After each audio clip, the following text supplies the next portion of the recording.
بسم اللہ الرحمن الرحیم۔ السلام علیکم۔ سٹوری پوائنٹ پہ خوش آمدید۔ جب بھی ہمارے گھر کوئی خواتین ملنے آتی، میری امی ان سے آپی کی شادی کا تذکرہ چھیڑ دیتی۔ میری بیٹی اب تو 17 برس کی ہو رہی ہے، ابھی تک کوئی ڈھنگ کا رشتہ نہیں ملا۔ بہن، اگر آپ کی نظر میں کوئی اچھا گھرانہ ہو تو بتانا، دعا کرنا میری بچی عزت سے اپنے گھر کی ہو جائے۔ خود بھی دعا کرتے، ان کے لب سوکھ جاتے۔ تبھی میں سوچتی کہ آپی کی اتنی عمر تو نہیں ہوگی جو اماں نے خود پر سکھ چین حرام کر لیا ہے۔ نہ جانے ماؤں کو بیٹی بیاہنے کی کیوں اتنی جلدی پڑ جاتی ہے۔ بیٹی بیچاری تو یوں بھی پرایا دن کہلاتی ہے، آج نہیں تو کل اس کو بابول کے گھر سے چلے جانا ہی ہوتا ہے۔ بالآخر وہ دن بھی آ گیا جب آپی کے لیے ایک مناسب رشتہ آیا۔ بات چیت طے ہو گئی، امی نے سکھ کا سانس لیا۔ جس دن نازو آپی کی شادی ہوئی، وہی نہیں ہم سب ہی بہت خوش تھے، لیکن وہ جب رخصت ہو گئی مجھ کو احساس ہوا کہ لڑکی کی شادی ہو جانا کوئی ایسی خوشی منانے والی بات نہیں۔ لڑکی تو پرائی ہو گئی، پھر تو مہمانوں کی طرح کبھی کبھار آتی ہے۔ شادی کے بعد آپی واقعی پرائی ہو گئی۔ اب ان کو دلہا بائی 15 روز بعد اتوار کے دن ہمارے گھر لاتے، اور میں یہ دن انگلیوں پر گنتی تھی۔ وہ صرف دن کے دن رہتی تھی، دلہا بائی شام سے ہی لینے آ جاتے۔ وہ ان کو رات نہیں رہنے دیتے تھے۔ جتنی دیر وہ ساتھ رہتی دل خوش رہتا، جو ہی جانے لگتی دل پھر پھول کی طرح مرجھا جاتا۔ میں آپی کے گھر بہت کم جاتی، کبھی جاتی تو زیادہ دیر نہ ٹھہرتی، ان کی چڑچڑی جیٹھانی مدیحہ کی وجہ سے، جو ٹیڑھی ٹیڑھی آنکھوں سے مجھ کو دیکھتی تھی۔ مدیحہ کی بہن کا رشتہ ٹھکرا کر دلہا بائی نے اپنی بھابھی کو مایوس کیا تھا۔ آپی ان سے شادی قسمت میں لکھی تھی، لیکن اس عورت نے تو میری بہن سے اللہ واسطے کا بیر ڈال لیا تھا۔ مدیحہ کو یہی تھا کہ اس کی بہن اس گھر کی بہو بن کر کیوں نہ آ سکی۔ جو دن گزرتے جاتے یہ غصہ کم ہونے کی بجائے بڑھتا جاتا۔ بات بات پہ وہ بتنگڑ بنا لیتی اور جھگڑا کرنے لگتی۔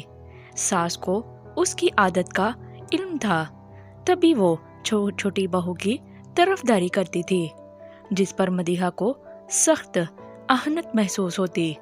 اللہ کی دین، آپی کو شادی کے سال بعد ہی اس ذات پاک نے بیٹے جیسی نعمت سے نواز دیا۔ آپی نے اپنے بیٹے کا نام اشر رکھا۔ اشر کی پیدائش کے بعد آپی کے گھر خوشیاں لوٹ کر برسی۔ ساس ان پر واری صدقے جا رہی تھی، اور شوہر بیوی اور 9 مولود بچے کے گرد پروانے کی مانند گھوم رہے تھے۔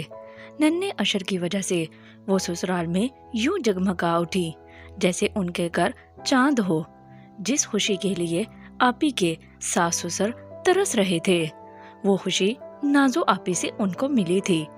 دلہا بھائی کے بڑے تینوں بھائی بے اولاد تھے، 2 لاہور میں رہتے تھے اور تیسرا بھائی دبئی ہوتا، تبھی اس کی بیوی ساس سسر کے پاس رہتی تھی۔ اشر کی پیدائش پر انہوں نے پوتے کی خوشی میں دل کھول کر خیرات کی۔ مدتوں بعد یہ ان کی مسرتوں کا پیام بنا تھا۔ دادا دادی نے عقیقے اور رت جگہ پر اس قدر خرچہ کیا کہ سارا شہر دنگ رہ گیا۔ آپی پر خدا کی رحمتوں کی برسات ہو رہی تھی، اور ادھر جیٹھانی کے دل پر وحشت برس رہی تھی۔ اب تو وہ گھر میں ایک بجھے ہوئے دیے کی مانند تھی، کوئی اس کی جانب توجہ بھی نہ کرتا تھا۔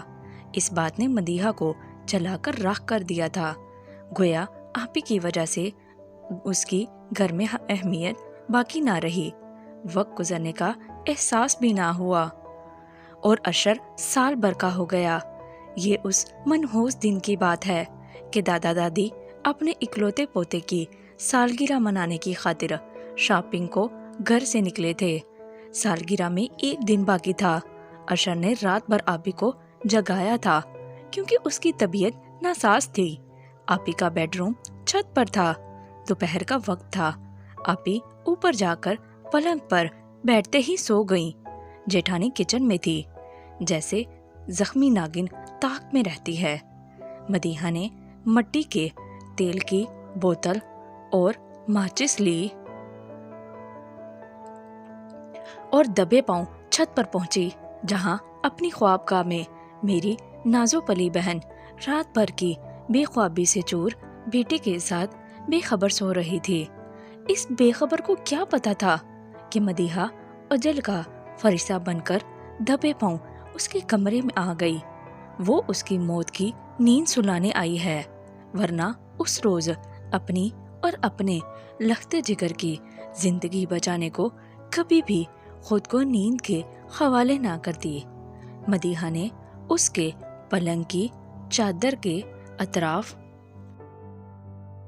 مٹی کا تیل چھڑکا اور پھر ماچس کی تیلی جلا کر چادر پر ڈال دی۔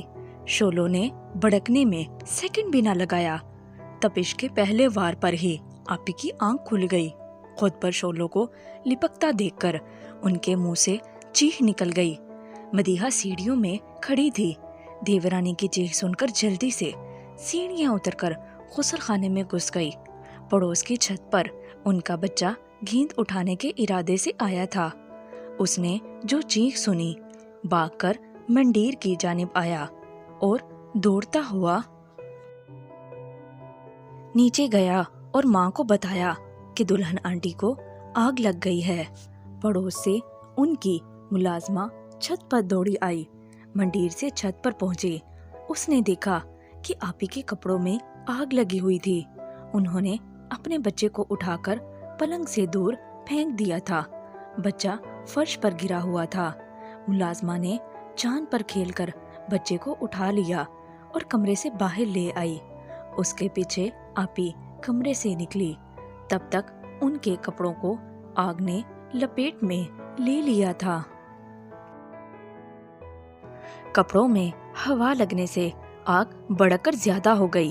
پھر بھی آپی نے ہمت نہ ہاری۔ ممتا کی ماری ماں ملازمہ کے پیچھے بھاگی، مگر سیڑھیوں تک آتے گر گئی۔ ملازمہ کے بعد بچے کے بتانے پر اس کی والدہ اور بچی بھی بھاگتی ہوئی آ گئی۔ انہوں نے زور زور سے دروازہ بجایا۔ جس کے بازوؤں میں بچہ تھا، اس نے صحن عبور کر کے آپی کے گھر کا دروازہ کھولا۔ یہ خواتین اوپر گئیں، جہاں سیڑھی کے پاس میری بہن جلے ہوئے کپڑوں میں پڑی تھی۔ وہ 80% جل چکی تھی۔ بچے نے یہ بھی دیکھا تھا کہ جب مدیحہ سیڑھیاں اتر رہی تھی، اس کے ہاتھ میں بوتل اور ماچس تھی۔ وہ تیزی سے نہانے کے بہانے غسل خانے میں گھس گئی تھی۔ ابھی یہ لوگ گھر میں موجود تھے کہ آپی کے ساس سسر آ گئے۔ ملازمہ نے سارا ماجرا بیان کیا۔ دادی نے بوتے کو اس کے بازوؤں سے لے لیا۔ بچہ چوٹ لگنے کی وجہ سے بے ہوش ہو گیا تھا۔ غالباً سر میں چوٹ آئی تھی۔ ساس سسر اوپر گئے۔ بہو بے ہوش پڑی تھی۔ اس نے کوئی بیان نہ دیا۔ اس کی زبان کو شعلوں کی تپش نے چاٹ لیا تھا۔ الفاظ اور خیالات تک جل کر خاکستر ہو گئے تھے۔ وہ چاند سا چہرہ اور سندل سا بدن راکھ میں بدل گیا تھا۔ آپی کو نیچے لائے۔ وہ ہوش میں آئی اور نہ ہی انہوں نے کچھ بیان دیا۔ بچے کو ہسپتال میں لے جایا گیا۔ اس کی جان بچ گئی، مگر ماں ہمیشہ کے لیے اس سے بچھڑ گئی۔ کہتے ہیں ظالم کو ظلم کی سزا ضرور ملتی ہے اور ہر ایک کو اس کے کیے کی سزا بھگتنی پڑتی ہے۔ نہ جانے کون سی دنیا میں میری بیچاری بے قصور بہن کے معاملے میں تو ایسا نہیں ہو سکا۔ وہ اپنے جلے ہوئے وجود کے ساتھ من مٹی تلے جا سوئی اور اس کی منحوس جیٹھانی اس گھر میں رہتی رہی۔ ملازمہ کو ڈرا کر آپی کے جیٹھ نے کافی موٹی رقم دے کر اس کا منہ بند کر دیا۔ ٹونی کو تو بچہ تھا، اس کے والدین نے اس کو بھی سختی سے تائید کر دی، اس بارے میں ایک لفظ نہیں بولنا، ورنہ پولیس ہم سب کو پڑوسن کو جلانے کے الزام میں پکڑ کر لے جائے گی اور جیل میں بند کر دے گی۔ اچھا ہے کہ ہم اس معاملے سے دور رہیں، جہاں انصاف کا بول بالا نہ ہو اور رشوت کے کرشمے جلوہ گر رہتے رہوں۔ وہاں تو لوگ سچ گواہی دینے سے بھی ڈرتے ہیں۔ غرض آپی کے جیٹھ اور سسر نے چولہا چٹنے کا کیس درج کرا دیا، کیونکہ مدیحہ دلہا بائی کے سگے چچا کی بیٹی تھی، مگر جلنے والی تو جل کر مر